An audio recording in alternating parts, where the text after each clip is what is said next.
Ito na ang bonsai pinakuha mo. Okay, sige, lalabas na ako dyan.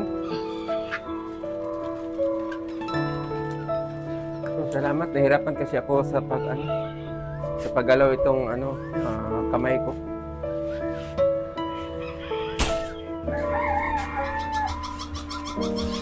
Dito pa lang yung ko. So, thank you. So, good morning or good noon to all my subscriber and my viewers. So, it's been a month na I did not do bonsai work because of my injury on my shoulder. It is got a minor trouble. So, I just share to you this material because it's already the trunk or the branches is already eaten by the wire. That's why I let somebody to help me carry this one over and put it here so that I can work, but I cannot wire on it, so I just need a help to wire this one. Then I'll be the one to what we call is decide to the form. So we'll start now. It's very hard for me because this is my first time in working that I have an injury.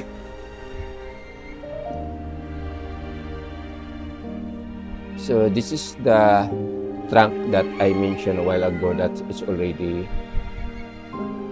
penetrating. So there's anong tawag dito, pag hindi ito maagapan kaagad, there's the tendency nga mamatay kasi naglulubunan na, then mabali. So how many times ito may bali na dito, tapos it happened na I just with a trunk na sumusulpot dito, ito na, kaya it happened na I forgot to take off the wire. So today I'll be working on these materials. So even though I just use my one hand, but I try to work on it. Ayan, can you help me to wire this one because I cannot do it with myself? Okay. Okay, going up. So in this situation, I need some help because I cannot do the wiring.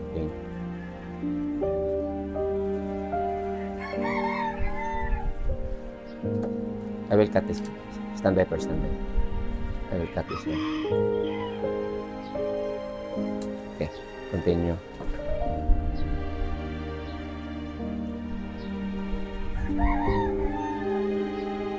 So this is the life of making bonsai. So we're very sorry that we're just using recycle wire. Then can you bend this going down a little? No, this one up here. You support. Be careful, it might broke. There's a sound. May crack. Okay. Sakto yun. Yeah, we heard a sounds because we got a problem because it's very basa. Then okay, enough na siya, inahinan na lang ni. We just okay, a little down na lang. Diri kani ba? I-level gamay. Okay. Napa na. Na yung just i-bend this one going here in going diretso. Yes. Then going back. Going back pa dulong dito. Okay, like that.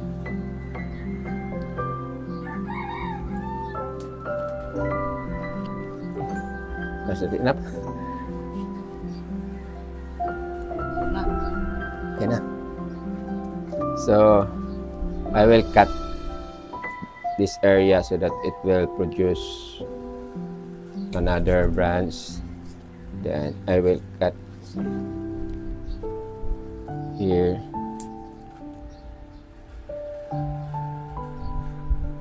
Here.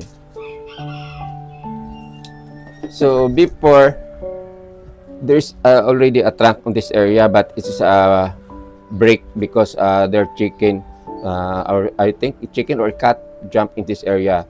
Then this portion is the branch of this area is break or broke or anong tawag diha. So this area is my back of my materials. So it's already opening. Then my front of my bonsai is here. Here. So what I do for this morning is just sharing with the help of Ayan. Then I just make a trim of this one. Then return back to the area. Even though I not yet cured with my injured, I do the working of this material because my wife tried to trim this one. Then I'm afraid that he got wrong because there are plenty of my bonsai materials that she is the one, not he. She is the one trimming that it's get some trouble of my bonsai. So every artist like me, I'm not a professional artist, but I have my own design. This is my style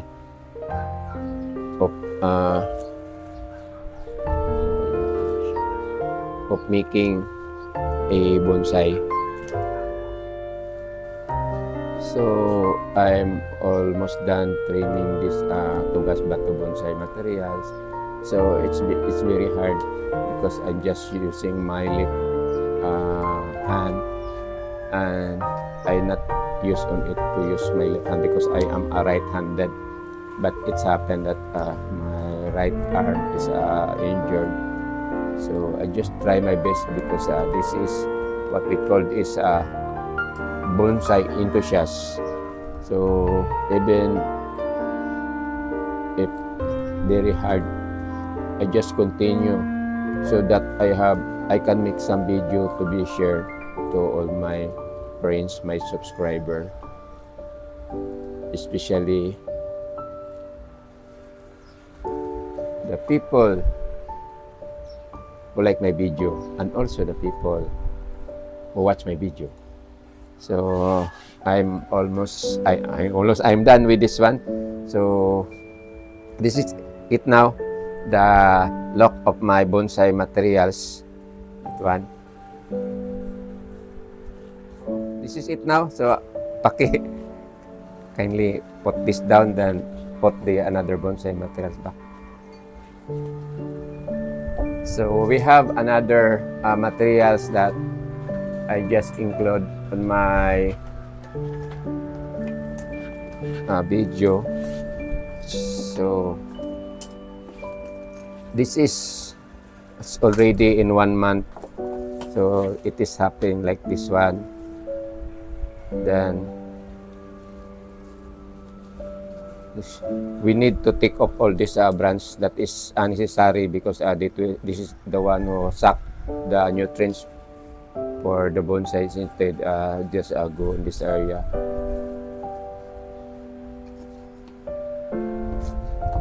So start trimming.